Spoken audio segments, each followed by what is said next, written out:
Sylvia Corsato here, parent consultant and behavior coach with Success in Steps. Today, I'd like to speak to you about transitioning our children back to social activities.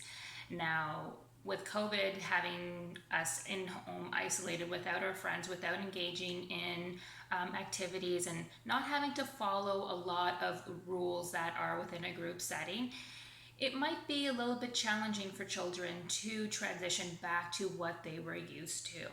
Now, while we have to remember that the past 4 months, while our kids may or may have been able to cope with the restrictions that COVID has placed on us, not all children were able to cope, and not all children were able to communicate the challenges that they were feeling with this. And it might have come through as, isolating themselves even more, becoming a little bit more introverted, or it could have lashed out in terms of in front of form of behaviors that you weren't normally seeing from your child.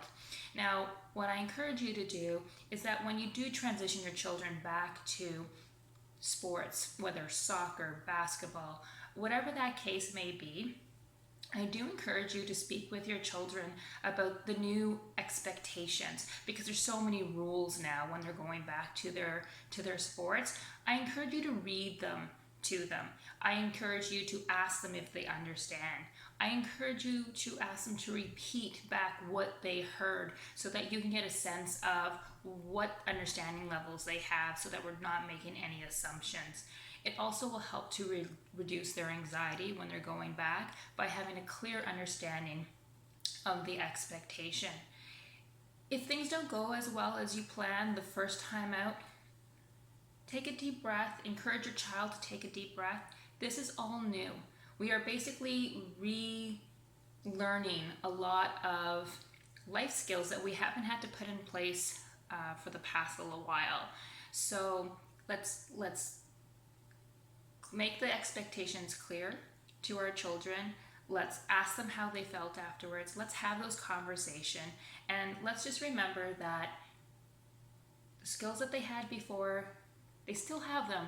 They just haven't practiced them in a while. So by taking it easy, by providing them with information, by asking them if they have any questions, by asking them how they felt afterwards, is really going to help support them transition back to activities that they've missed so much.